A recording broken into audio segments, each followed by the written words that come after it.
What's up mga bossing? Another day, another video okay na naman tayo. Ngayon nga i-flex natin ang ating modern video okay na ginawa no.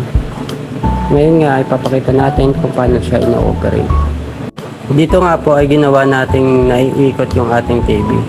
Para once na ililigpit na po natin siya ay pwedeng nakatalikod po yung TV.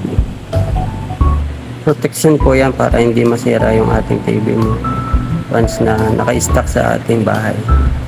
Hindi siya nasasagi, hindi magagasgasan. Ganyan po siya. Ayan. Pag naka-tupi na po siya. Sa ngayon nga ay upgrade pa natin yung wirings niya dahil dito sa ginawa ko ay sample lang naman. Yan nga po ay magkatabi na yung amplifier saka yung player natin. Kapag i-setup naman ay napakadali lang. Ayan, iangat lang din natin. Tapos babalik natin yung TV sa dati niyang forma.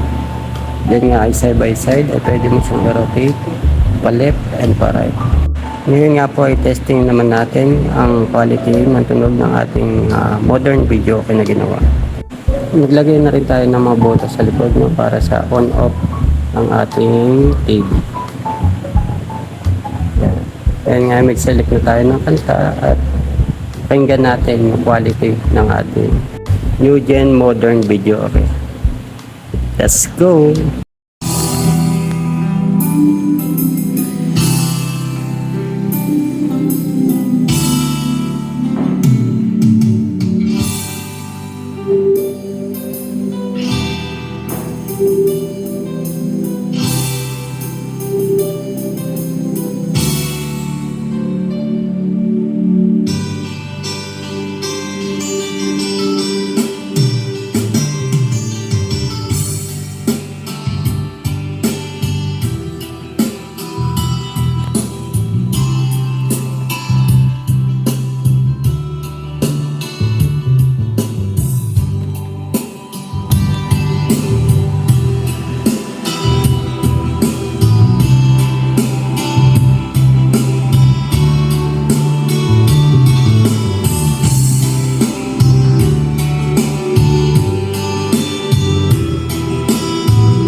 Sa lahat po ng gusto mag-inquire kung magkano ang inabot ng ating setup, mag-message na lang po kayo sa aking FB page, Joseph Anaulina. Located po tayo dito sa Tolon 1, Las Piñas City. Malapit po tayo sa Munok Palengke or Colors Town Mall.